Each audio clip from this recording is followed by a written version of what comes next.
Hello, everybody. Welcome again to another edition of the Atheist Experience. It's time to free your mind.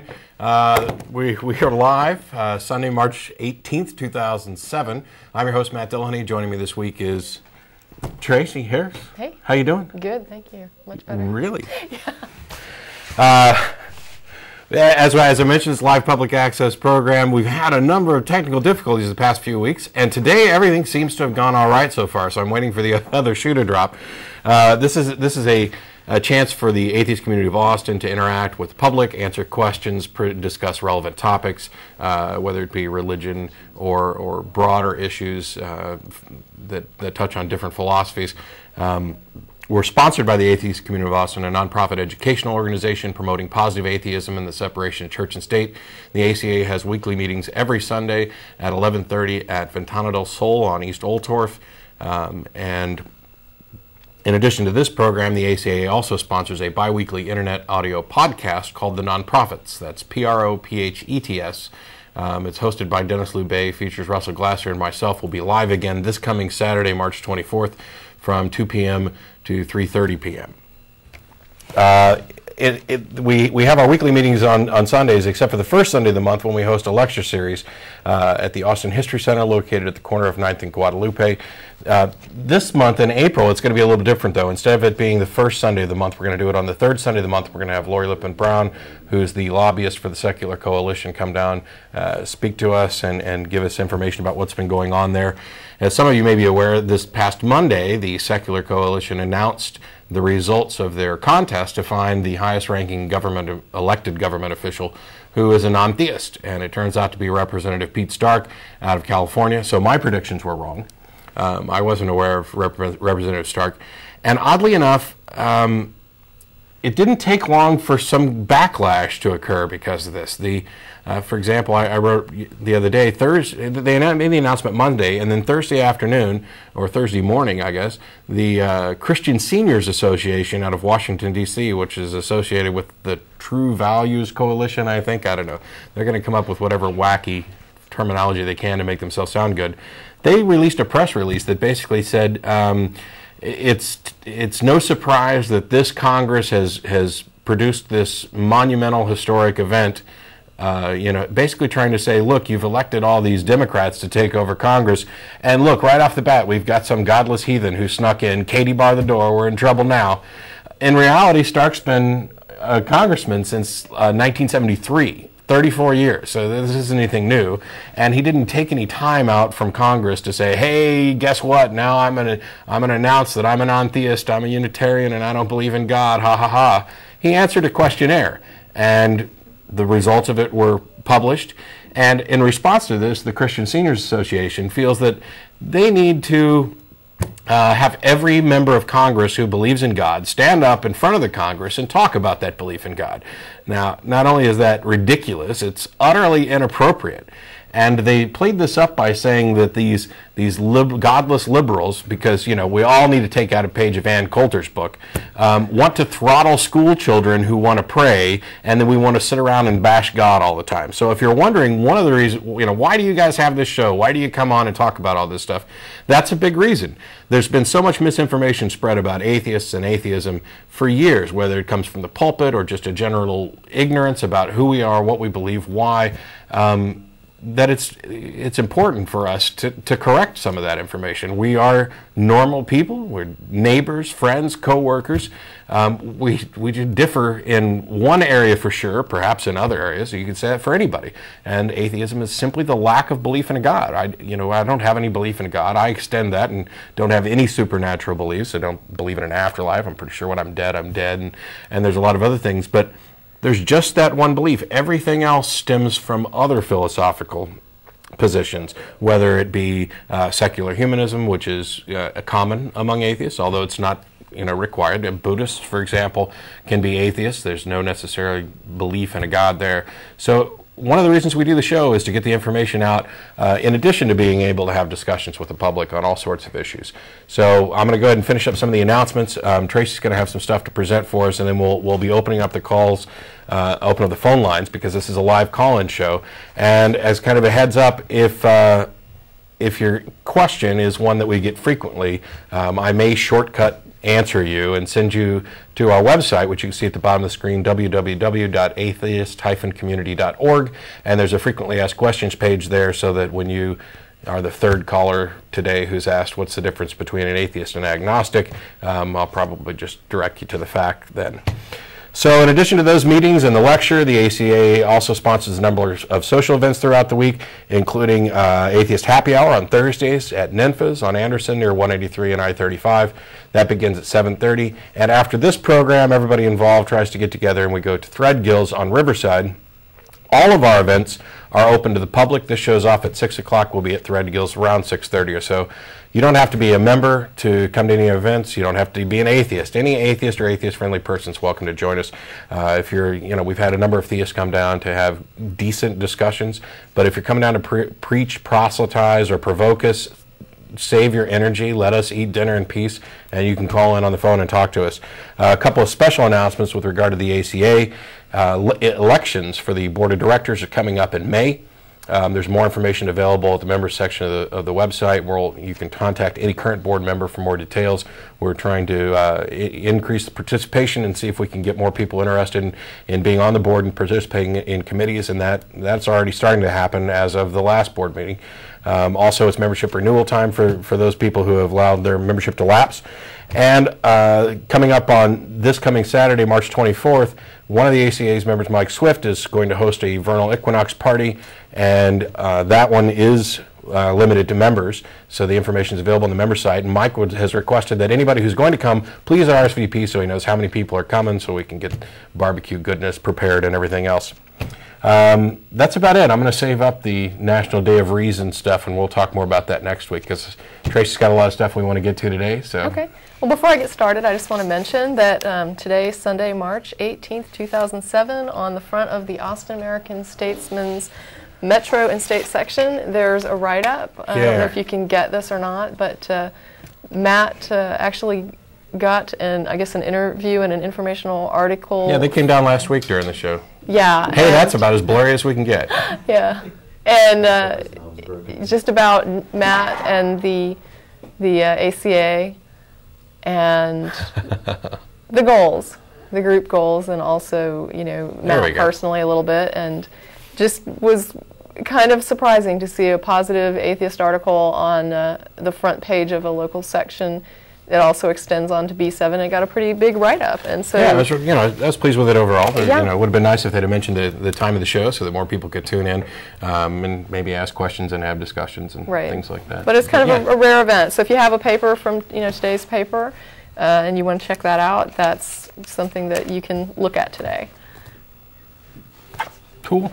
Okay. For the topic today, we get a lot of questions. I would say that almost every time I've been on, there have been questions. Someone has called and said, you've mentioned that you believed in God before. Right. Specifically, they seem to ask you this question because you were studying to become a preacher. And they'll ask, how could you go from being a Christian to being a non-believer? Like, how did you become an atheist? Right. If you were studying, and what happened? And I got that question this morning as soon as the article came out. That's funny. Believe it or not. First email of the day. Well, actually, it was a little more specific than that. The first email of the day was, why are you so angry at God? What was it that made you angry at God so that you're not a Christian anymore? Well, part of the reason that I wanted to address this topic is because there's a large disconnect between, and I would say that there are a lot of, not all atheists, but there are a lot of atheists, or at least there are a group of atheists, who used to be Christians and then became atheists. And it seems interesting because when you talk to this particular group of atheists, a lot of times they're extremely well read. You get a lot of, people that were studying for seminary, people that were studying to become ministers, people that were highly involved in their church. Generally, the story is the same, that they started to study more and more about what they believed in an effort to actually preach better, or to, understand more what it is they actually thought about God, or they wanted to study their Bible. They wanted to look at what they believe and believe it in a better, more understanding way, and they end up becoming atheists. Now, this, of course, is not to say that everyone who does this becomes an atheist, but the gamut of ex-Christian atheists do seem to follow that pattern. Whereas, when I was a believer, and I think when many now, now atheists, ex-Christians turned atheists were believers, and many Christians who are still Christians have an idea of why a person becomes an atheist that is highly disconnected from the reality of why people that are Christians become atheists. The Christian idea of why that occurs is generally not the reason that an atheist would give you if you asked, why did you become an atheist? Like the guy who wrote this morning and say, why, what was that incident that made you so angry with God that you couldn't be a Christian anymore? And my answer was, as it has been the 15,000 times I've asked. By the way, this week marks the 2-year point of me actually being involved with the show. So over the course of those 2 years, I've answered this question a bunch of times, and there's nothing that made me angry with God. I didn't have any bad dealings with the church. I wasn't abused. I didn't suffer tragic personal tragedy. Tragic tragedy. Those are good. Those are the really good ones. Nothing bad happened, and there was no reason. It was simply a process of investigation and questioning, and kind of coming to the decision that anything I believed should be reasonably justified. I should have a good reason for believing anything that I believe.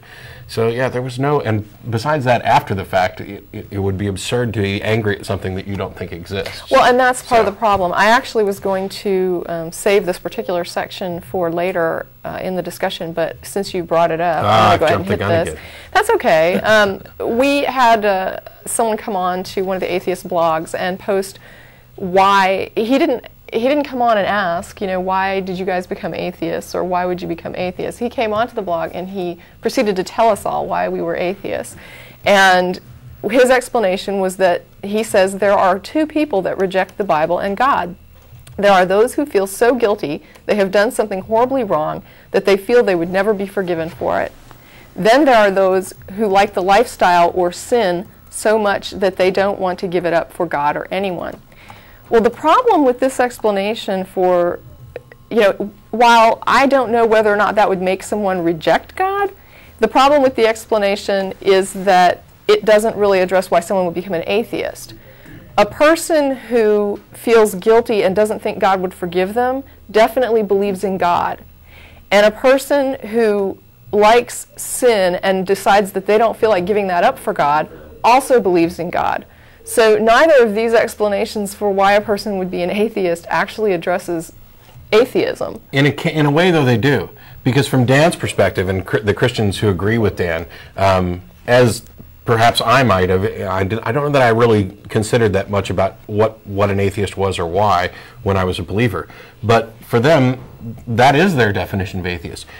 Because there's this idea that everybody believes in God, and atheists are just simply actively rejecting them. Oh, we really down deep believe, because it's such a visceral kind of experience for them that down at their core they just know that God exists, and therefore everybody else must just know it. So all of us atheists must deep down just know that God exists, and we're denying it. That's the way that they, a lot of them really look at it. Right, but that's where I said, that's what I mean when I say that's where a disconnect happens. Yeah. And then one website that summarized it, I thought, really well, was someone had posted, over the years I have come to know and know of many ex-Christians, most of whom were well-churched, their numbers including former ministers, apologists, missionaries, theologians, etc. Why should such people leave Christianity? These people are the best versed in Christianity, and yet they leave despite so much personal and professional investment in their religion, enjoyment of their time as believing Christians, and social pressures to stay. How can this happen if the evidence for Christianity is so good? If supernatural Christianity is true, why shouldn't they have known better? But what if the history and philosophical and moral implications of the various branches of Christianity are very different from that which is traditionally taught? The painful fact for many Christians is that through research and thinking, this is the conclusion to which they often come. Why else should all these people leave, contrary to their worldview, culture, professions, and heavy investment in Christianity? Why would God go to the trouble of incarnation and crucifixion only to allow genuine seekers to find Christianity untenable or give spurious experiences and incorrect interpretation to those who spend so many years trying to be Christians? And that's the point. This isn't a matter of, I don't know of anyone who's left Christianity to become an atheist, that would say, oh yeah, just one day I decided I just didn't believe this. I have yet to meet that person. But I've met many ex-Christian atheists, and they all explain the same story. And that's kind of what I brought here today. I wanted to... There may be some who would say something similar in that, in a simple sense, they're summarizing that at some point it just no longer made sense to believe. Correct. What I definitely say, I've never met or heard of an atheist who said, you know, I used to believe in God, but I really decided that I wanted to live a sinful life, so now I deny him. Right. That's patently absurd. Right. And so what you have is and I don't mean to say that not that there are no Christians who understand that some people don't believe what they believe. Right. There certainly are. But there are many Christians, especially the ones who are extremely confrontational or argumentative, who will confront an atheist and say, no, no, no, you don't know why you are an atheist, but I'm telling you it's because you just want to be evil, and you really know there's a God. And coming from being someone who used to believe in God, I can promise you I don't believe in God anymore. I don't believe that a God exists. It's not that I have a problem with God. Even when I left the church and rejected the church teachings prior to, and it was many years before I finally gave up belief in God. So even though I disagreed with my church and I left my church, I still went on to say, you know what God wants me to do is important. And if it's not, you know, if this church is not correct, if Christianity is not correct, I still know that there's a God, and that, you know, I just need to figure out, you know, what it is that God wants for me. I didn't just give up belief because I gave up belief in these people. Right. I still believed that there was a God, and that I needed to find out what God wanted and what God was about, and, you know, what did I believe about God. And it was that search that several years down the road led to finally saying, you know what, my definition for God really encompasses many things that are not supernatural. And I'm using God as a metaphor. And that's when I realized that my definition of God did not include an actual external existing entity. Yeah. It's that way for a lot. And, you know, I think it's because that for a believer who thinks they have the one true belief, you know, Christianity is the true religion, Jesus is the true Son of the one and only God, that when they find out somebody has studied and found Christianity unbelievable, unsupportable, and rejected Christianity, that is then the moment they become an atheist. That's not necessarily the case. That's just the moment when they've rejected Christianity. There are a number of other religions that I looked into and considered. There's philosophical positions about the possibility of the existence of a God. And any group of beliefs like that have to be considered. And so rejecting Christianity was step one, and then step two was, well, let's see if there's any truth to any of this, and let's begin investigating. And as you go through this process and find continually every religion is lacking any good reason to believe, and when you toss religion aside completely and just look at the philosophical cases and just try to say, is there any good reason to suppose that any sort of divine, transcendent, supernatural, governing intelligence exists? The resounding answer is no. And you know, there could be, as you mentioned, years between A and B, and in my cases it was probably more a matter of a couple months between A and B, or maybe as much as a year. But yeah, it's not, you know, rejecting Christianity doesn't make you an atheist. And if you don't believe that, then just go ask a Muslim. And when the guy wrote me this morning to ask what was it that made me angry at God, I felt like replying very glibly, but I didn't. Okay, what was it that made you angry with Santa Claus? Why did, you know, what did Santa do to you that pissed you off to the point where you no longer believed in him? Because clearly that's the only reason anybody, I mean, this guy brings you presents once a year. Why would anybody reject this loving gift of, you know, an iPod Nano or something? You know? And if you don't believe, you don't get gifts. Yeah, you get lumps of coal. I don't know. I didn't become angry with Santa or Bigfoot or aliens or anything. Right. No, and that's, like I say, there's disconnects. Another disconnect that happens, and I'm only bringing this up because I've got here lists of things that I found online that are people talking about why they became atheists and why they left Christianity. And then I have another batch of paperwork here that's people talking about why they believe, why I believe in God, why I think other people should believe in God, my reasons for belief. And I wanted to sort of show that there's a big difference between why someone becomes an atheist versus why someone becomes a Christian.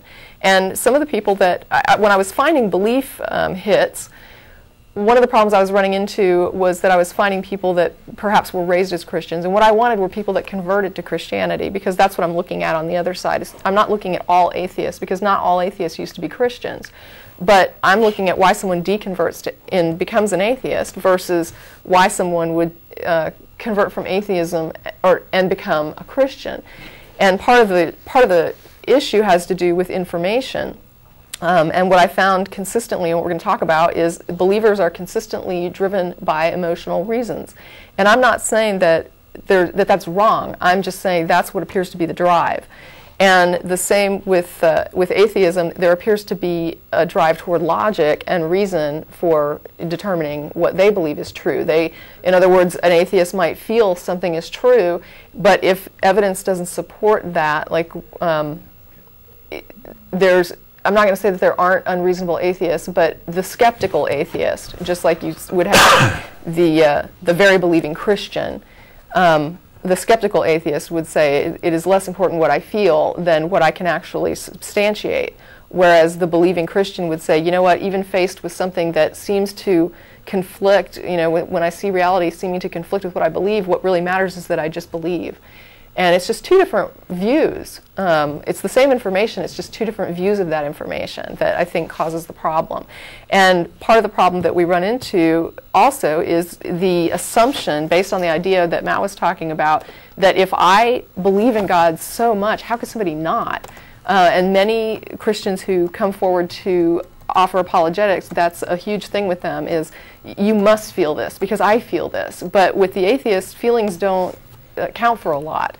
You can have those feelings and you can regard them, but they're not your basis for decision making in general. With what I will call the skeptical atheist, and I'm also finding that people who consider themselves to be atheists that converted to Christianity overwhelmingly appear to be people who actually didn't put a lot of thought into God and didn't put a lot of thought into religion prior to converting to Christianity. These are people, and we'll look at their testimonies, and I did not make any effort to cull anything out. In fact, my search online was to try to find a hardcore skeptic who said, you know what, I became a Christian. And I'm not going to say I didn't find that person, because I did find a few that were that were noted skeptics who said, you know what, I believe now. Well, he claims to be a skeptic, but everything about the man says he's not a skeptic and never was. Okay, I mean, but there are. I'm not going to say that there's no skeptic that ever converted and said, "I'm going to go with my feelings from this day forward." You've got Anthony Flew, for example, who was a famous atheist, skeptic, rationalist,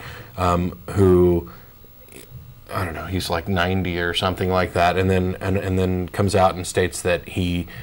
Intelligent design arguments have convinced him, and now he's a deist. He's not a Christian or anything else. When I and then there were further discussions over the course of a couple of years where we find out that, you know what, he now admits that he was misled by the scientists who presented the intelligent design information, and now I don't know that anybody's sure what his beliefs are. Well, but the point is, when you have very invested Christians deconverting to atheism, there doesn't seem to be very invested atheists, who I'm going to call skeptics, who deconvert and become Christians. Those conversions are few and far between, whereas there's a huge number of people who used to be Christians who are now atheists. And they're very easy to find because they're very willing to share information.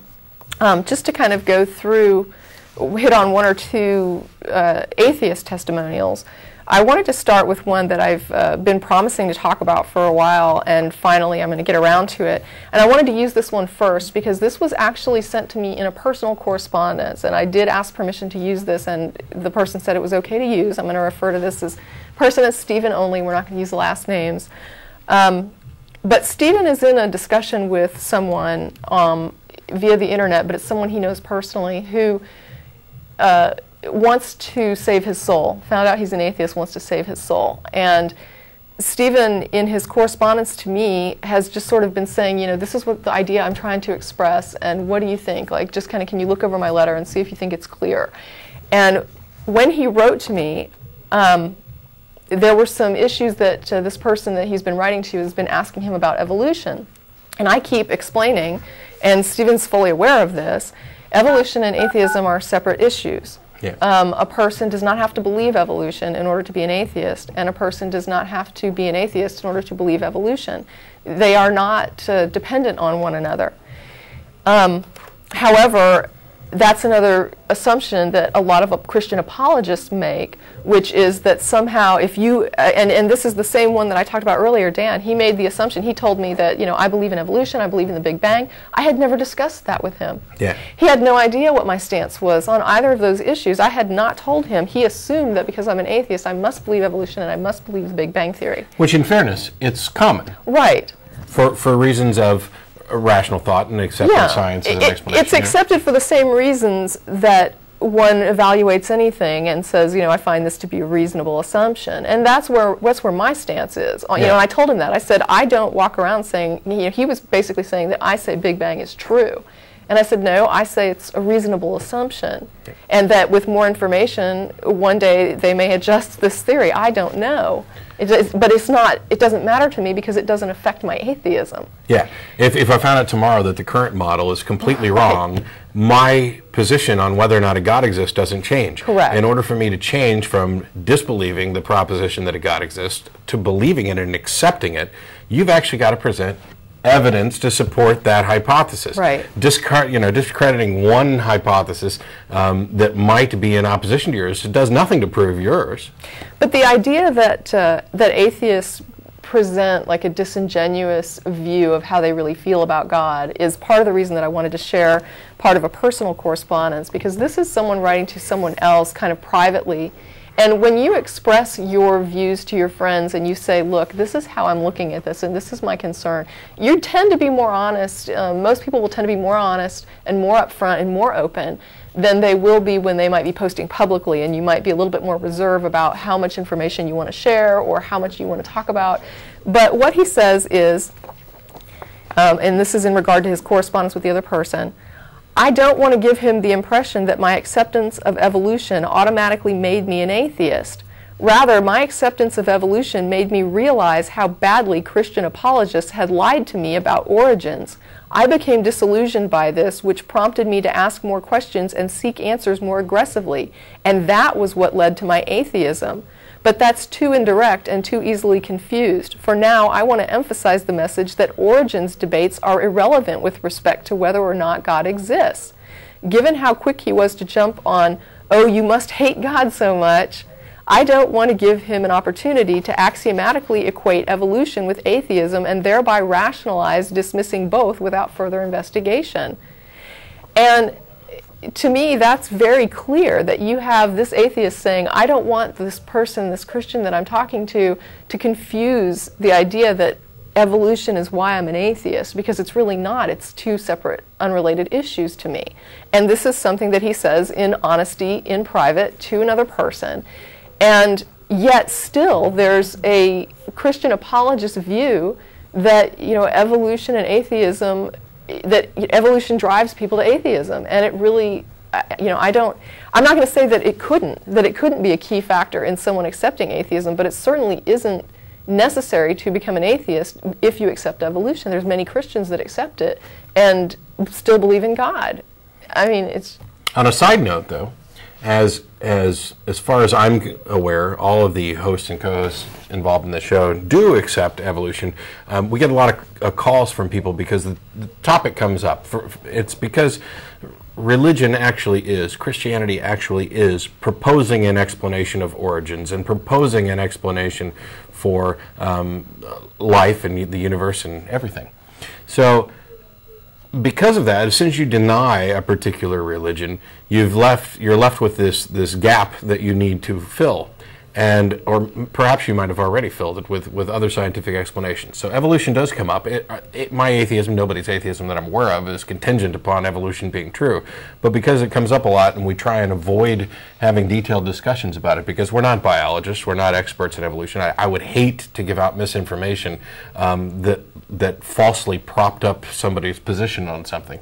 But I talked to Russell, and I think in one of the upcoming shows we're actually going to be digging a little deeper into evolution, because there's been new evidence and new discoveries over the past few years that finally pinpoint problems with intelligent design theory, which is what they're trying to pump into the classrooms. But we'll save that. Okay.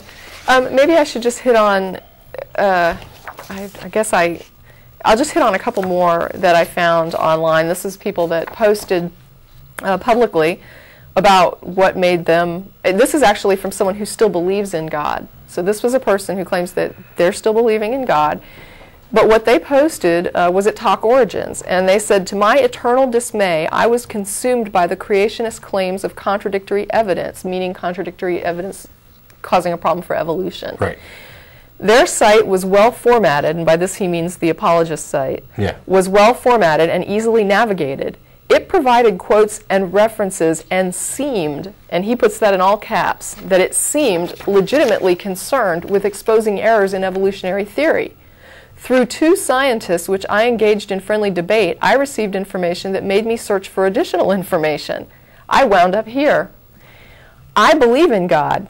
However, after reviewing specific details left out by the creationist website, I have come to the sincere conclusion that they are deceptive and purposely crafty. I am a novice at science, no experimentation, just lots of reading. If I can locate information that shows their accusations to be unfounded, I am sure that these people can and should do the same, meaning the people that posted the creationist website. They use their PhDs to induce your confidence in their research and observations, accuse evolutionists of bending evidence to fit their theory, and leave out information that is pertinent. So this is kind of what Stephen explained, that I was, I believed in God, and, when I came across information on evolution that I found myself, I began to realize that I was not getting the full story here.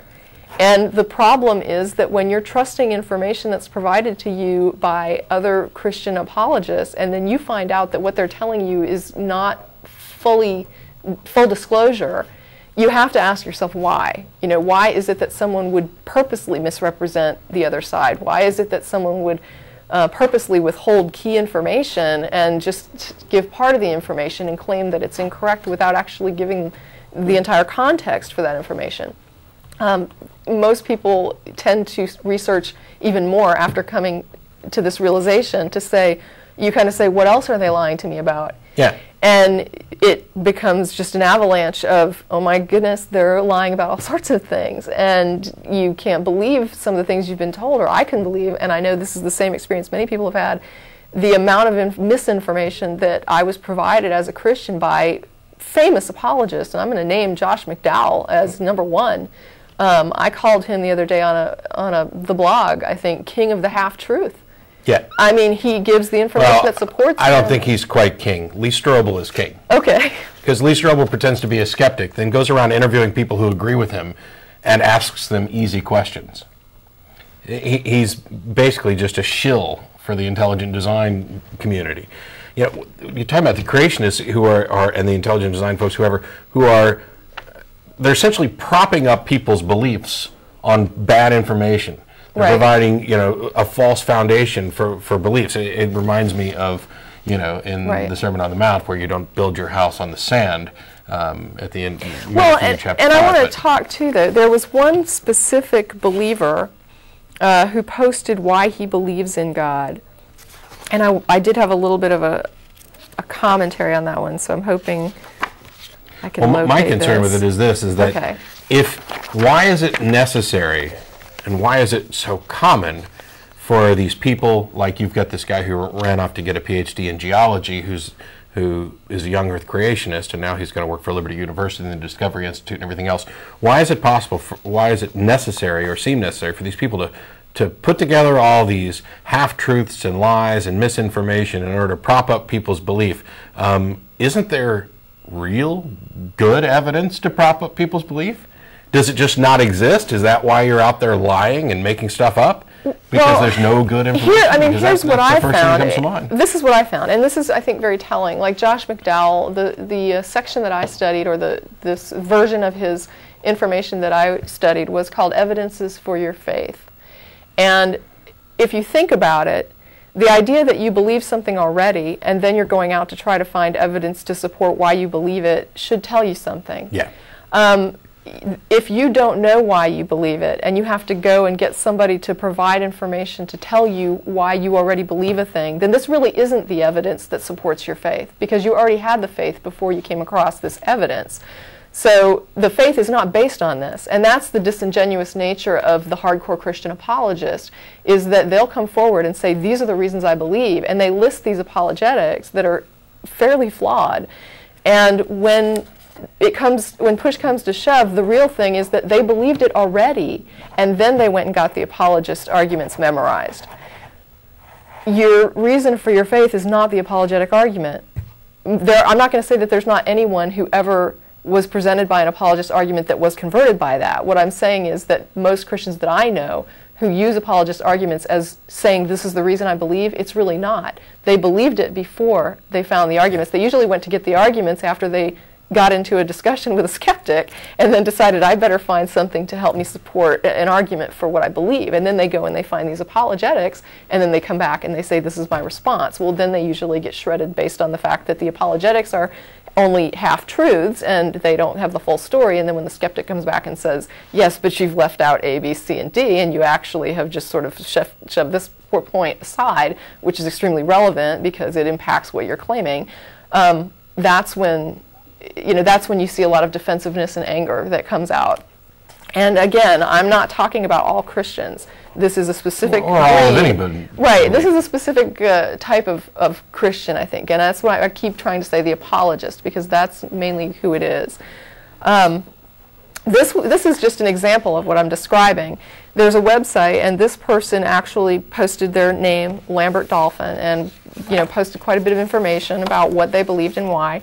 And he says in his own testimonial, and this is a believer who also claimed to be an ex-skeptic. He says, but by the age of 30, I had reached existential despair. Life is meaningless. There is no purpose for man's existence. Suicide seemed a good way out, except that I was a coward. And what if there were a hell, and I got out there and couldn't come back? Besides, my grandmother back in Idaho had been praying for me since the day I was born. This is hardly skeptical thinking. I just want to say that any skeptic would say, I'm sorry, Lambert, but you're not a skeptic if any of this is true. Then you are not what is considered a skeptic, because you're going on feelings of despair, feelings of meaninglessness, you're lacking purpose, you're thinking of suicide, and this is what's driving you. It's feelings, again, driving you. And your grandmother's been praying, and to a skeptic, all of this is irrelevant. This would say, how does this impact the reality of what you believe? This is simply how you feel. And it's fine that you have these feelings, and your feelings are valid feelings, but they certainly don't prove anything in reality. He also says, my first prayer went something like this: okay, God, if you are there, I think I may need to be forgiven, and you can have the rest of my life. Please help me. A skeptic wouldn't generally pray to God. There wouldn't be this assumption that there is a God. They would need some evidence in order to believe that there was a God before they would hit their knees and pray to a God. And then he says, I waited no more than a millisecond until I felt flooded and overwhelmed with love. Again, you get this emphasis on feeling. God's love.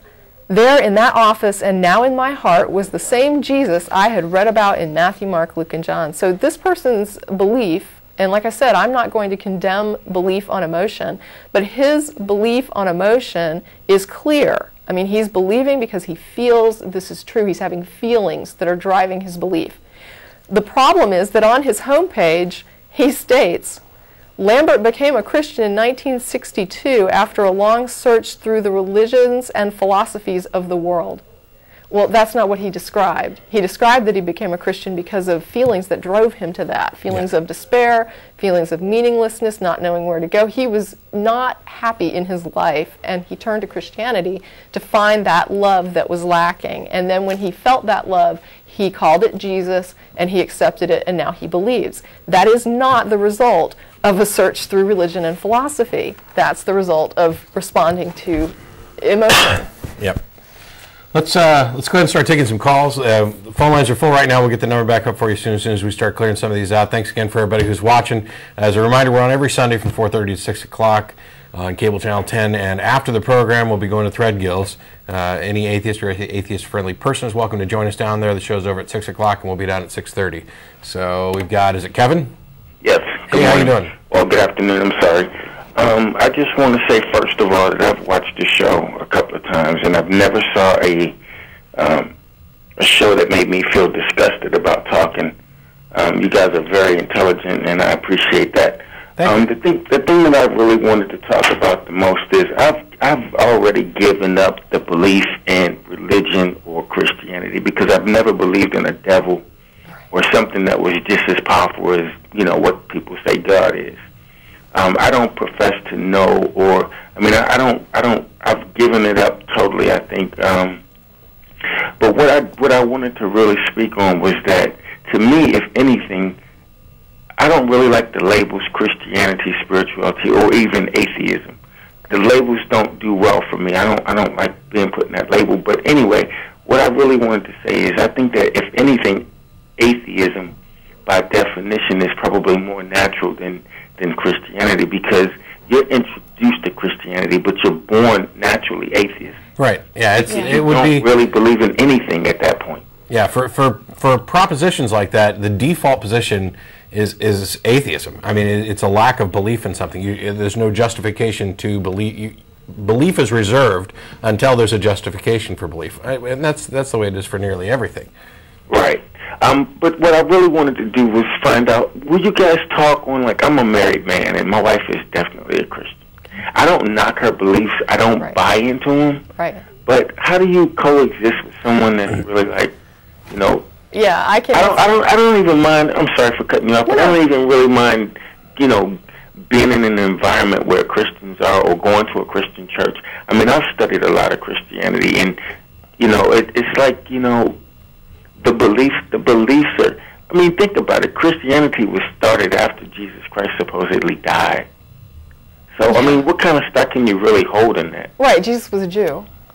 Exactly. It doesn't even really make sense. Yeah. But I don't knock people's beliefs, or what they, like, that's atheism. Fine. I never knocked it. I didn't even know about atheism until I moved here to Austin. I've never seen a show like this, so I watch it every chance I get, so I can understand your stand a little bit more. But I think I'm probably a natural atheist, because if you can't really prove it to me, then how can you say that it's real? I mean, think about it. How can you really say that it's real? Yeah. Even if you want to believe in something, you still can't.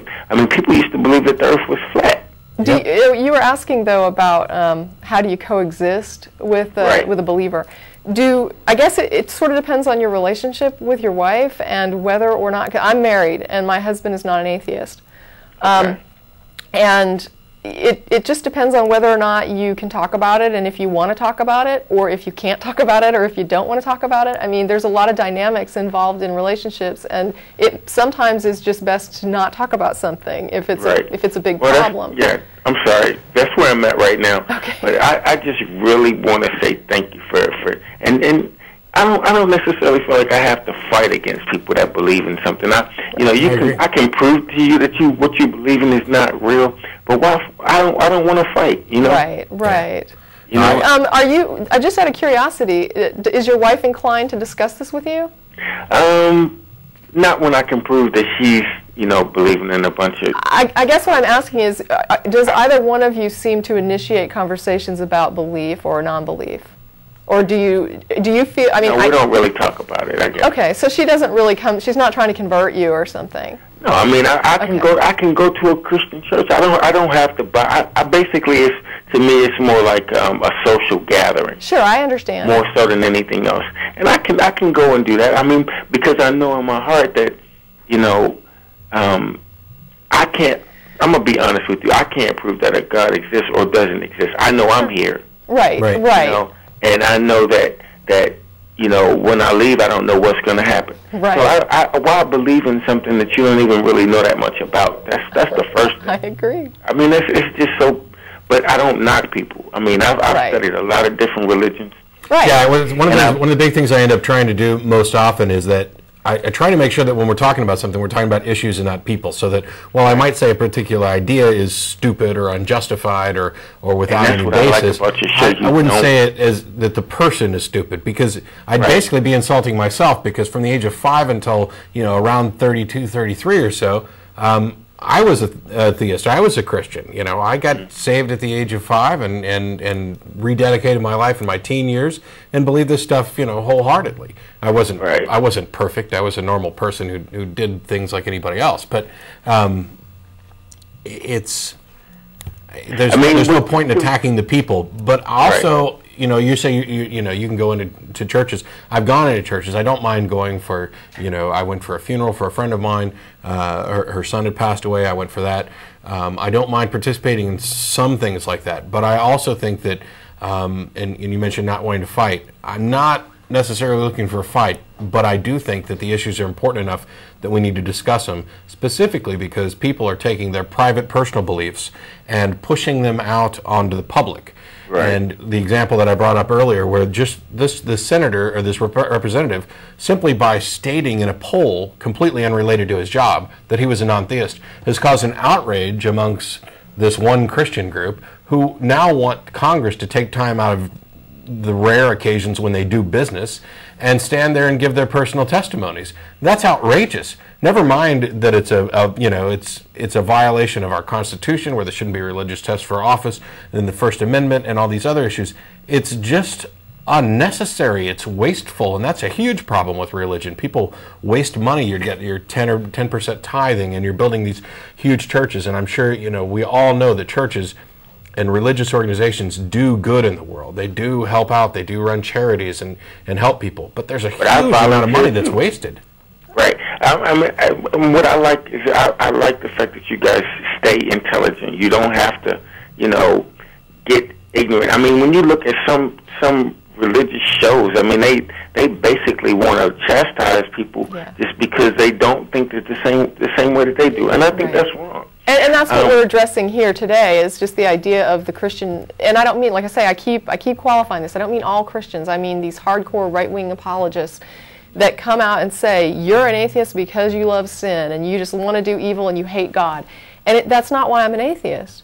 So I feel compelled to say, you're incorrect. That's not why I'm an atheist.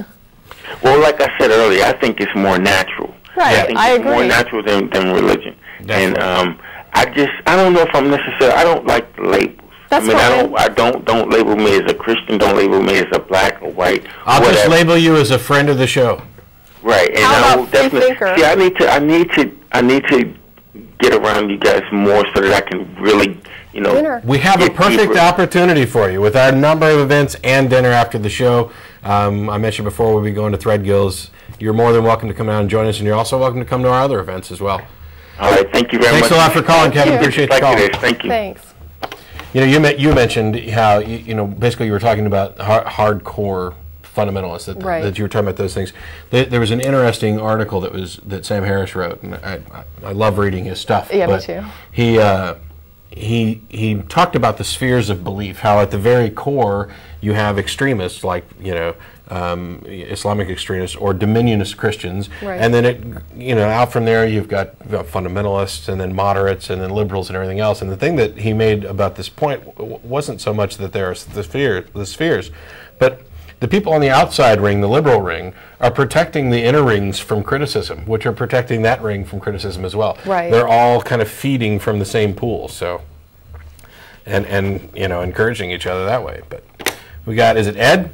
Yeah. Hey Ed, how you doing? Pretty good. Hey Matt, one of your favorites was on TV just today. I heard. Kirk Cameron. Yeah. This is his name.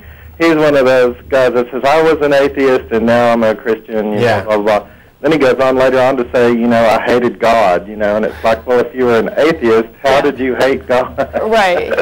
You know? I heard Ray Comfort explain you know, people have sometimes an aha moment or an epiphany where they have a world-changing realization. I heard Ray Comfort mention once that Kirk Cameron's epiphany, I kid you not, was, what if I'm wrong? He was an atheist, and he said, what if I'm wrong? And now he's a Christian. Holy cow. Yeah. What if you're right? Why didn't you ask the other question? Right. I just thought that was kind of interesting that... why doesn't he ask that question now? What if he's wrong about Christianity, and really it's Muslims who got it right, or Jews who got it right, or Buddhists who got it right? I mean, it's absurd. It's the lamest Pascal's wager I've ever heard. Yeah, and that's the thing. I mean, no skeptic would ever be swayed by Pascal's wager. Yeah. Yeah. So he was on some television program? I'm sorry? He was on some television program? Somebody mentioned it earlier. Yeah, he was on some, I can't remember what it was. It was some real stupid thing, but it said underneath, like he was an actor and he was in the Left Behind series or something. Yeah. I don't know. But I thought of you whenever I saw him because I know that you've mentioned it before. He's such a freakoid. Yeah. But, anyway, I had to turn it off after a few seconds. I couldn't take his... See, that's the difference, is that I'd like to turn it off, but as soon as I see him or Ray Comfort talking, I just want to sit there and take notes so that I can rip them to shreds later on. Because as much as I hate to admit it, these guys' arguments, as weak as they are, they get out there. They spread. Yeah. This person that Tracie was talking about earlier, Dan, who's posted on the Atheist Experience blog, is parroting almost word for word a lot of the Way of the Master series arguments. Oh yeah. And these things have really simple answers. I mean, you know, it's not like they're looking, you know, for the math behind the Big Bang or a unified moral theory, you know, as a direct result from is to ought in philosophical thinking. These are simple things like the banana is the atheist's nightmare because it's custom fitted to your hand and it's got a protective wrapper and fits in your mouth. That's absurd. I can't hardly take it. Right. It's all totally stupid. Anyway, thanks a lot for calling, Ed. Appreciate it. Bye. Yeah, it's those Kirk Cameron on TV, you know. I guess I hate to be mean and say that he found a way back on TV after his TV show failed, but that kind of seems to be part of what happened. But yeah, we got, is it Juliette? Yes. Welcome to the show. Hello. I was just flipping through the channels and I was looking at your show, and you were saying that you were a Christian for years, many years, and I wanted to know what made you change, or what made you question God. What makes you question the Bible? Yay. Thanks for being on topic. Go ahead. You totally on did topic. The same thing. Yeah, that's actually what we're talking about today, is what causes a person to deconvert from Christianity to atheism. And what we're hitting on is most believers will lean toward emotional response and say, I believe because I feel that it's correct. I feel that there is a God. But then again, it's like, but then you're saying, you know, most people will lean on feelings, but the word is really the beginning. If you think about it, there's so many religions out there, and they all depend on one thing, which is the Bible, right? No. I can understand, the differences between people's religions, and that... I put you on hold. I didn't hang up. There's a problem with the mics where you can't always hear us when we're talking. When you say there's all these religions out there and they all depend on the Bible, you are factually in error. Right. There's only a handful that depend on the Bible. There's thousands of different Christian denominations, but you've ignored any religion that depends on the Quran or the Bhagavad Gita or right? Yeah, stuff. The Vedas, Upanishads. Yeah, I said it wrong. Yeah, that's fine. Bhagavad Gita. That's anyways, there's always literature to something. So how can you say that everybody depends on their feelings? You know, if you read in the Bible, basically. The Bible is a way of life. Let me ask you one quick question. Yeah. What makes you think that the Bible might remotely be true? What evidence do you have to What evidence do you have that it's not true? Well, but the point is, you're going on, you believe it. You feel that it's true. When you read it, you feel that it's true. Correct? Yes. Okay. I'm not saying that there's anything wrong with your feelings. That's how you feel, and that's your legitimate feeling. I'm simply saying that most people, when they believe in things to do with religion, are believing based on their feelings. Where are you getting the facts from, the information? Well, actually, that's what I've got here today. I pulled up a bunch of believer testimony from the website, from an internet website, or just different people saying why they believe. We're not talking about raw statistical numbers or facts. The question is there any good reason to think that the Bible is an authority, that it's a word of God, that's a message for your life? Is there any good reason? But why wouldn't it be? How could you question that if you're saying, well, there's only a handful of religions that use the Bible, and then there's other religions that use different other, like the Quran or whatever. So right. If you're saying, well, how do you believe in the Bible? How can you read in the Bible and think that that's real? Well, then why aren't you questioning everybody else? We are. We do. They're also all wrong. Yeah. I'm saying that religious belief is based on. But how are they wrong if everybody has a different belief? How are you saying that the others are wrong? That's just like your opinion. That's like my opinion and your opinion. Okay, so your belief is nothing more than just another opinion. It's largely irrelevant to anything else. It's like whether or not you like vanilla or chocolate ice cream. Not to me, but I mean, to other people it might be. What we're talking about here today, though, is the reasons people believe things. And I'm just simply saying that for... So what's the reason why you don't believe in God? Because there's no evidence. God. There's no evidence and no good reason to think that any of it's true.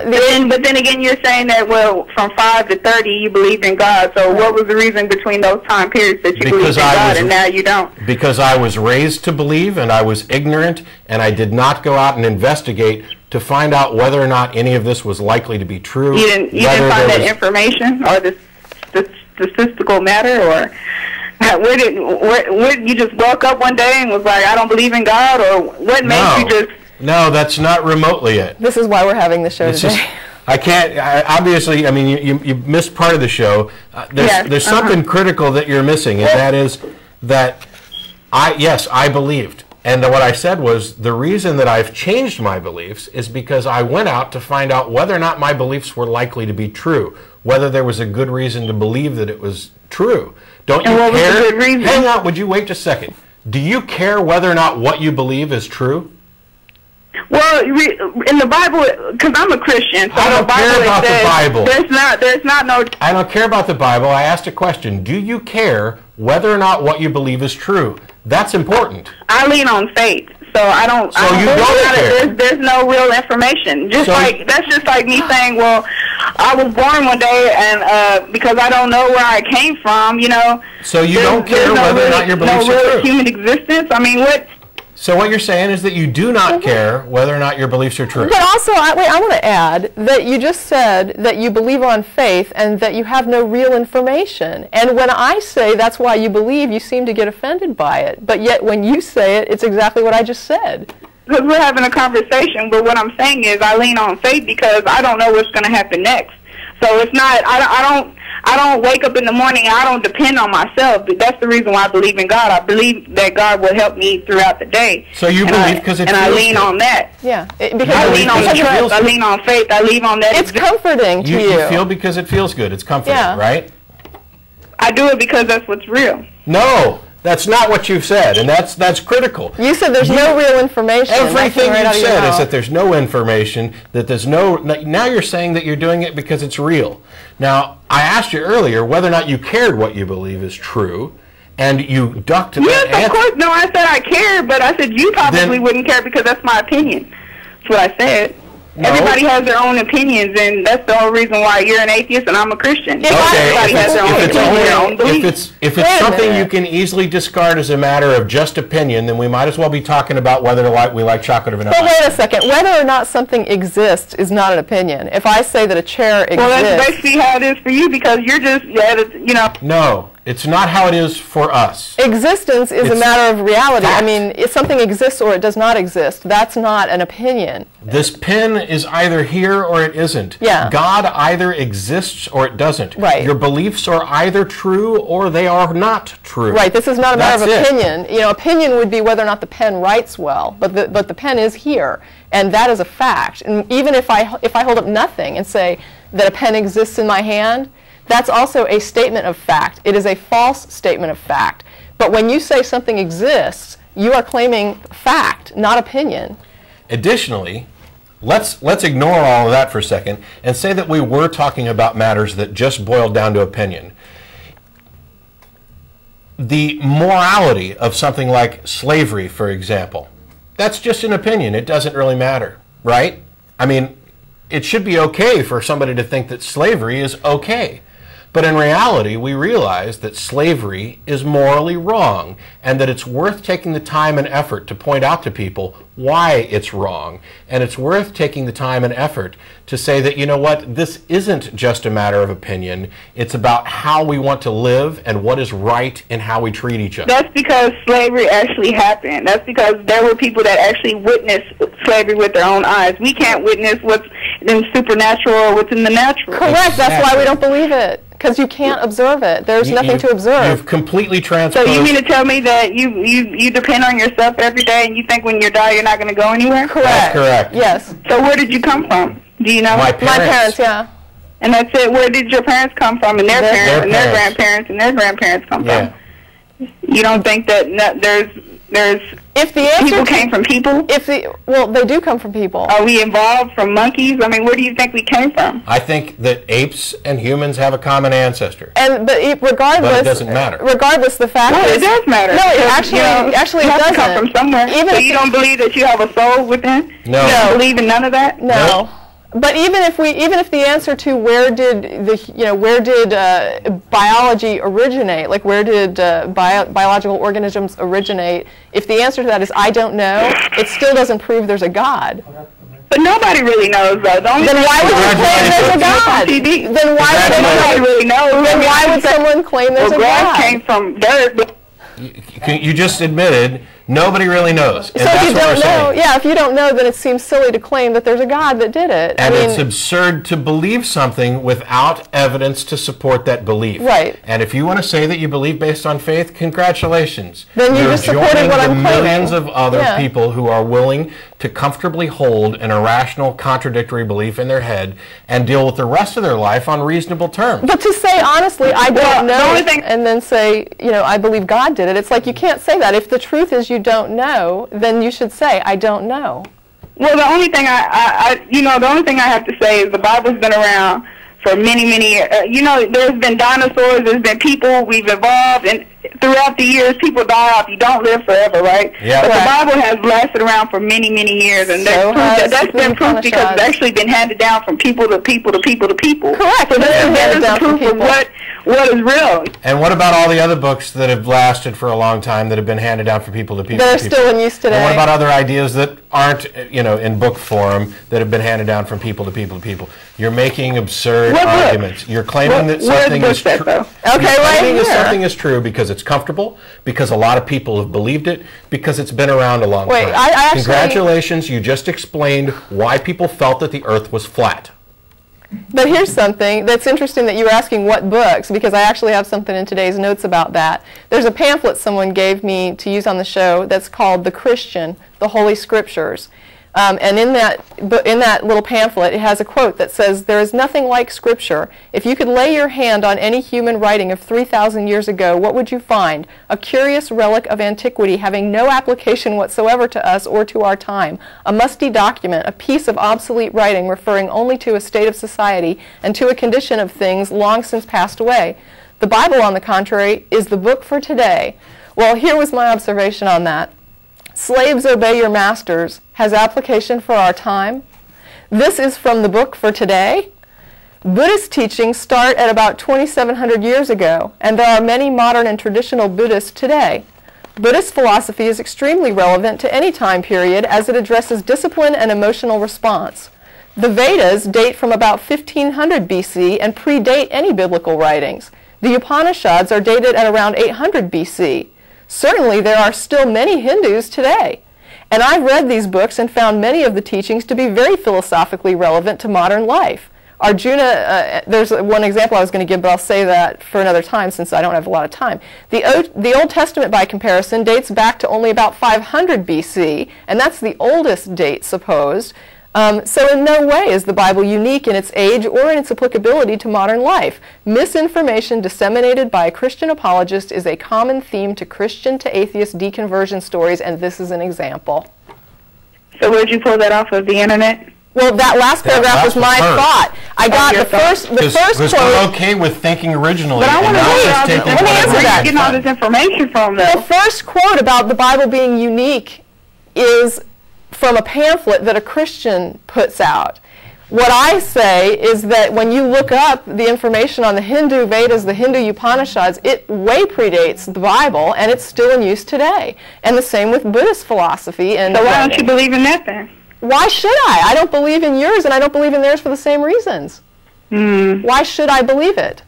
Because you have faith does not convince me that what you believe is true. If you are going to go with your beliefs, I'm just amazed by you guys. I mean, really, because, I mean, I don't know. I just believe that you always have to, you're always going to need somebody. You always have to depend on somebody, whether it's a higher power and I depend on all kinds of people. Not what I'm saying is, describing, how do you wake up in the morning and not think that you just wake up and you think that you're depending on yourself every day? How do you wake up in the morning and assume that everyone I depend on God. I depend on God to give me the day. The thing is, how completely and utterly depressingly sad that is, that you think that the only reason you can get through the day after waking up is that God is looking out for you.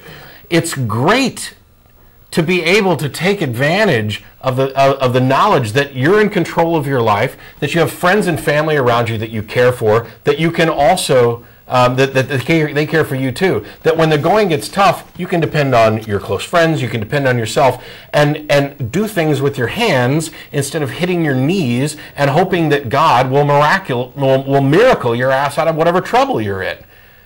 I mean, people talk about, you know, the guy before who was saying that he got so bogged down by existentialism that life became meaningless and pointless and suicide became an option. You know what? In the newspaper article from today, the title had something to do with preaching his own gospel of atheism. And somebody asked me if I objected to that because it said gospel of atheism. And I said, no, I absolutely don't. Of course I don't. Because gospel means good news. And quite frankly, I do think that atheism is good news. Every religion, every belief that includes an omniscient, transcendent being belittles everything about reality. Everything becomes trivial. This 80 to 100 years that you spend on the planet becomes meaningless in comparison to an eternity afterwards. Every beautiful flower becomes far less beautiful because of what could have been from an omnipotent creator that's going to do this. Every decision you make in your life, every action you take, every joyful feeling you have is trivialized by a notion that you are the puppet or the plaything or the loving or the beloved creation of some benign dictator who wants nothing more than for you to love him back and make sure you don't sleep with the wrong person. I mean, it boggles the mind for you to come on here. I mean, I realize you're sincere, but even when I was at my most devout belief, I didn't get up in the morning and say, well, the only reason I can get through today is because Jesus loves me. I had no doubt that Jesus loved me, but that's not what got me through the day. And to think that that's your reason. I mean, first you talk about faith, and then you admit that nobody has a reason, and then maybe you believe because it's comfortable, and blah blah blah, and maybe you do or don't care about whether or not your beliefs is true. You're asking Tracie where she got her information from, and oh, did you get it off the internet? Well, yeah, some of it probably came off the internet. The question isn't where did you get it, but how reliable is it? And the other question is not where did we get the information, but if you actually do care about whether or not your beliefs are true, why haven't you gone to get the information? And the answer is that you're perfectly comfortable getting up in the morning and thinking that you can only get through the day because of your belief in God. And if there's one thing that I'm trying to do, it's trying to show people that religious mentality, that faith-based life is harmful, really harmful. Lying to people and telling them that, well, grandma's gone to a better place and we'll meet her again someday, does nothing to help people cope with grief, which is something that is real that they experience. Telling them that God's watching out for them and just pray and everything will work out fine does nothing to helping them solve the problems in their life. It doesn't help them find new jobs. It doesn't help them find new loved ones and partners. It doesn't help them with anything. All it does is build up false hope, a big house of cards that the first wind is going to blow down. And I apologize for going off on a long rant. We let you talk, quite a bit over the course of the call. But it's really, sincerely depressing to have somebody say, well, why do you, to build up all these false cases and then sum it all up as, I can only get through the day because I think God loves me. Other people love you. There are wonderful things to do in life, and those are the reasons to get through the day. Those are the reasons to look for tomorrow. I mean, if you really thought God loved you, the only concern you have is not how to get through this life. It's when is this life over so I can get on to the next one. And that's the harsh reality of it. That's the theology that your particular religion has built up, that this is all meaningless place to wipe our feet while we wait for God to come deliver us to some wonderful pleasure palace. It's absurd. I'm going to go ahead and let you go. You're free to call back. I'm going to move on to some other callers. I thank you for the call. Anybody who didn't get through today, as a reminder, if you don't get through, you can email tv@atheist-community.org. That goes to everybody involved with the show, myself, the co-hosts, everybody behind the scenes as well. And we read every email. We can't necessarily respond to all of them, but we've got 20 minutes left, or actually less, because our show's now been shortened by 90 seconds for ads. So I want to go ahead and get on to other callers. You're free to call back. I just wanted to free the line up. Yeah, go ahead. But we got Steve. How you doing? Pretty good. I liked what that one caller said about being a natural atheist, and I wouldn't say I'm an atheist for emotional reasons, but I just wanted to say something along the lines of emotions, and the people who are atheists aren't robots. They're emotional people, and there are actually, I think, emotional benefits to, I guess, being comfortable with your outlook on things. And I think when I was raised, I think never really a Christian. I tried to be a Christian. I think in the end, that's what I'm saying now. Along the way, I professed belief and was trying very hard to believe. I think I was always skeptical and, was uncomfortable with my incomplete ability to actually believe with what I was expected to believe.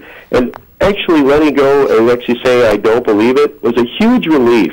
And in terms of emotions, I am much more comfortable in my skin with myself saying I do not believe that, because that is just what is true. I never could quite accept it. So that's my own personal side of it, is that I think another thing that happens is people want to know, where do you get the comforting things from religion about what's going to happen when you die, or getting through hard times, and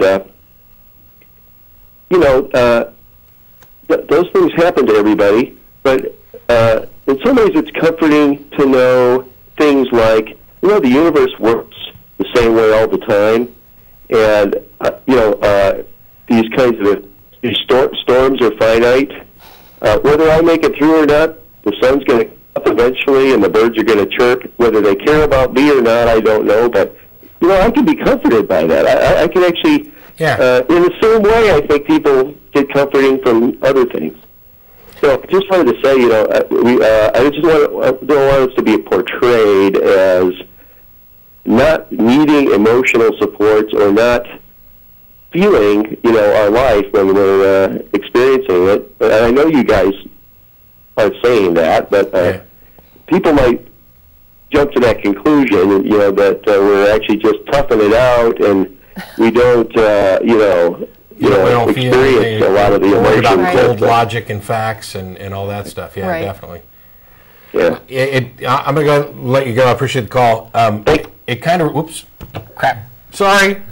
It reminded me of a discussion that came up this morning with regard to my parents, actually, because this person had written me to find out, based on something that was said in the article, why I felt compelled to convert my parents, and the answer is that I don't. I don't know where that came from. What I said was that I don't believe they're likely to change their minds on this.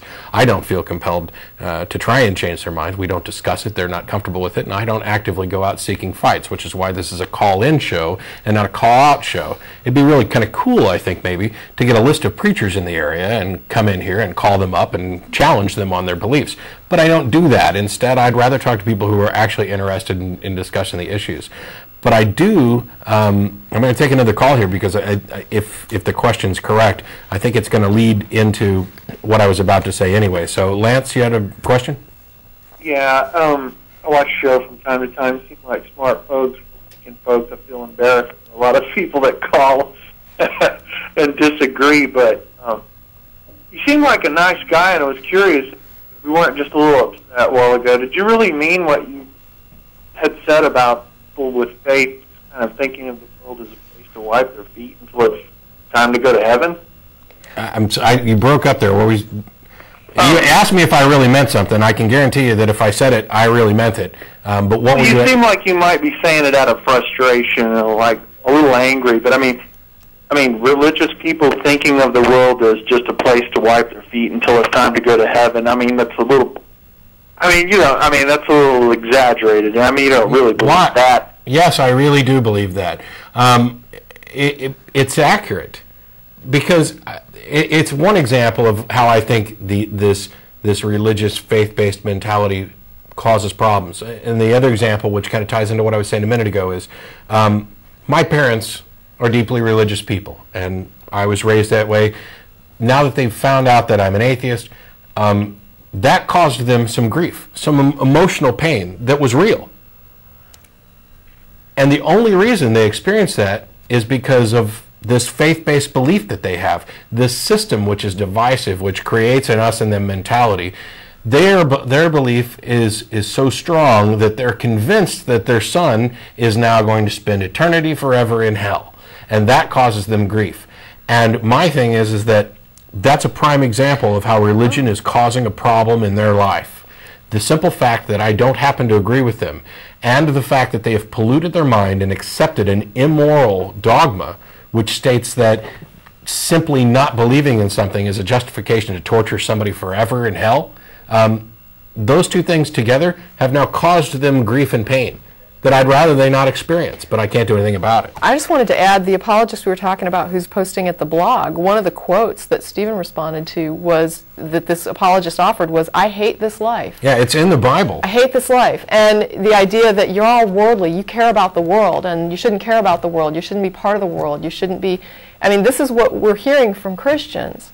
So I don't think that this is something, I mean, I do agree that Matt's summary may sound harsh, but it's extrapolated reasonably from what the book teaches and what the people interpret it as. When you sort of lead down that path, that's actually logically where it goes, that this world matters not, and that it's wrong to even consider yourself a part of it. I mean, if you accept the Bible, you've got right there in Matthew chapter 5, Jesus is giving the Sermon on the Mount and says right in there that take no thought for today. Don't worry about what you're going to eat, what you're going to drink, where your clothes come from. God will provide everything you need.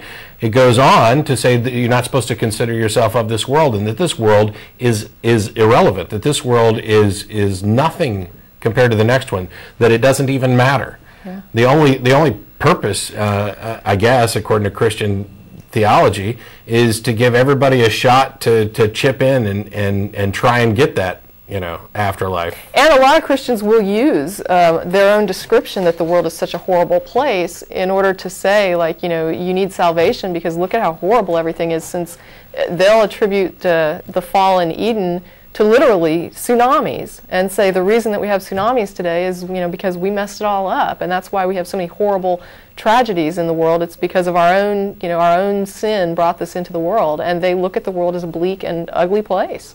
Now, I'm not going to say that in everyday life this is their constant conscious view, but it's definitely a part of the teaching. Yeah, and I said whatever I was specifically, I said that you questioned.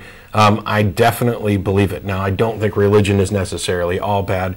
What I think is that anything good you can get from religion, you can get from other places. Let's chuck the dogma. Let's chuck the guilt. Let's throw out everything that isn't demonstrably true. Keep the good stuff and improve society for everybody. Let's get rid of the divisiveness. That I'm right and I'm the chosen one and God's going to come and He's taken us, but you're a sinner and you godless liberals this and you heathens this and you Shia this and you Sunni that. Let's chuck all of that crap and worry about actually doing good for everybody. You can do all kinds of good without ever talking about religion or referring to God or anything else. Well, okay. Well, you seem like a thinking guy, and that... honestly, to be honest with you... Good, the program's working then. Wait, I want to hear what he's... I've passed the Turing test. I'm sorry, go ahead. To be honest with you, what you said just kind of... I don't want to argue with you, but it just seems kind of contradictory to the question that I had. I don't think that you think that all religious people think of this world as a disposable thing. I mean, I know you made that statement. I don't think every religious person thinks of it that way. I knew you didn't. Okay, good. That's all I wanted to hear. No, yeah, there's plenty of religions where... There's plenty of religions and I knew you didn't think that. Okay. Not every religious person thinks any one thing. Thanks. Okay, good. No. If your question was about me overgeneralizing, yeah, apologize for that. That wasn't the intent. Yeah, maybe I probably phrased my question wrong, but it seemed like you were probably just speaking out of frustration. With a lot of these callers frustrate me too, so I understand that. No, that's good. Well, at least we got that cleared up. See ya. Thanks, Lance. We got, is it Richard?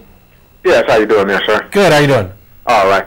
Yeah, I just wanted to speak to the overwhelming hypocrisy that I suffer daily when I'm listening to talk shows and just, every type of media. Christians, Jews, Muslims, it doesn't matter to me. That's a personal choice.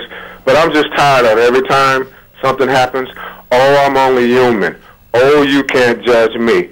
Oh, nobody's perfect. If you're a Christian, if you're a Muslim, if you're a Jew, whatever you are in between, live the example. If the example was set, Jesus is the example. Being a Christian, no, you can't be perfect, but at least make the attempt. Sure. Don't always fall back on the number one excuse, you can't judge me. If your kid said that to you every time you caught him doing something, you probably had that kid locked away for 1,000 years. This kid's crazy. Dad, I'm not perfect. Yeah, nobody's asking for perfection. All I ask is that you at least make an attempt to be a good Christian. So as your politicians say, oh, the Muslims did it. Okay, we got to fly across the world and go kill the Muslims. Don't examine nothing. Don't question nothing. Just do like my master said. It's like our politicians are our master. I don't want to get political, but that's the number one problem we're dealing with right now is the politics behind religion, and they all seem to merge. But all I ask is that on a personal, individual level, if you say you're a Christian, you read your Bible regularly. Sorry, I'm probably talking too much. I see you. I think you have a lot of energy, and it's kind of, it's just sort of nice. Yeah, because I bummed everybody out there for a minute, so you're pumping us all back up. So what were you saying again? Yeah, I'm just very frustrated because I listen to talk shows all day, and all I ask is that even people in my family, if you're a Christian or whatever you are, I don't really care. All of them are there to be models of how to live. I would assume, right. Be a Hindu, whatever, try to give you something to go on as far as how to govern your life. Well, but every time that that opportunity comes, sex, whatever it is, quick money, all of them throw away their conviction to their religion and go right for that carrot in their face. But yet they want to go kill somebody across the world who has a different religion than them. But they can't even practice their own religion. So what's the point? If you're a Christian, if you truly are devout, then make the effort to be that way. Quit being so hateful. Quit being so quick to believe a lie without examining it. Like the lady said, she lives on faith. And all you've asked her to do is to examine the reason she has this faith. And I was actually nicer. Basically, somebody that needs to be put to death because you're an atheist or whatever you are. It's like, all you're doing is asking her to examine her beliefs. Well, what I thought was really interesting about that caller was that she seemed to be negatively reacting to my claim that Christians believe based on feeling. And then when she started to explain why she believed, it was all about her feelings. Right. I'm like, well, what did I say? Like taking your test like and I'm not mad at the lady for, having her feelings. Right. Because she has but, it's like, okay, if you're stuck on your belief, then listen to the rules, you got 10 commandments, try to follow them. I don't see anybody trying to, from the Pope on, go across the board. You look at the History Channel, throughout the ages, all they had to do was stand out on a mountaintop or a podium and say, go get the enemy. All religious beliefs are dropped, all the love for God, all the self-examination. Oh, my leader said go kill the infidel or whatever. Right. It's like nobody practices their religion. I mean, in a good sense. A lot of people practice it in a bad sense. They do whatever. You know what I'm trying to say. I'm trying to rush through it. I know you run out of time. I'm just tired of the hypocrisy, though. I think you guys, as atheists, I don't think you have... sorry about that. Sound like you were trying to say something. No, go ahead. Oh, okay. I'm looking at your face, but I got my volume down. The synchronix is out. Anyway, all I'm asking people to do, people I deal with every day, is if you say you believe in something, then act like it. Don't tell me you're a Christian or whatever you telling me you are, but every time I turn around, you sneaking behind, doing this, and then as soon as somebody catch you doing it, you can't judge me. Oh, that's your answer? Well, God's going to judge you. Didn't you say God was going to judge you? Well, guess what? You don't do this in front of your preacher, your principal, a cop, a judge. So why are you doing it in front of God? He's the ultimate judge. And now you telling me in your argument that I can't judge you? I mean, these people aren't making any sense. All I ask is that they practice their religion. You know, quit being so quick to judge somebody else's religion and kill entire populations based on some false, you know, doctrine or some religious code or some charismatic leader. You know, use your mind that you claim you're using. Use your principles that you claim you got. Use Christ. He set the example. I ain't got nothing against Christ. I do. I just got something against his hypocrites that claim they follow. I do. You say you do. I do, and I'm actually going to get to it. Thanks a lot for calling, Richard. Appreciate it. Okay, have a good day, sir. Yeah, Richard actually challenged our former caller a lot more than I would, because all I was asking her to do was to critically examine what she believes and why. And Richard actually wants her to live what her beliefs are. Now, Christ said some decent things, probably some good advice, and there's absolutely some horrible advice there, which we've already talked about a little bit last week in the Sermon on the Mount. I have problems with things that Jesus said. I have problems with the doctrine that finite crimes deserve infinite punishment, that one person could be punished for somebody else's crime, anything having to do with original sin. But there's nonsensical stuff in the dogma too, like sell everything you own and give it to the poor, and then, oh wait, that would make you the poor, wouldn't it? Yeah. You don't find Christians doing that. If they're going to live up to what they actually believe, the first thing they need to do is sell off everything they own. That's right there in the Sermon on the Mount, from the words of the person who they believe is God, and yet they'd much rather follow Paul. Who, and in Acts, they actually talk about that as a Christian tradition, that they would come to the apostles, sell it with the money. So everything they have, bring the apostles the money. Yeah, so the apostles can divvy it up to the poor or whomever. All right, we got one more we'll try and get through real quick. Beebee? Yeah, this is kind of a recurring question with me. It's a little bit off topic, but I remember hearing Madeline Murray O'Hare back in the 60s, and it seemed to me, as I was a UT student at the time, and it seems to me like that the atheist point of view tending, leading toward destruction of the idea of a concrete God was winning out.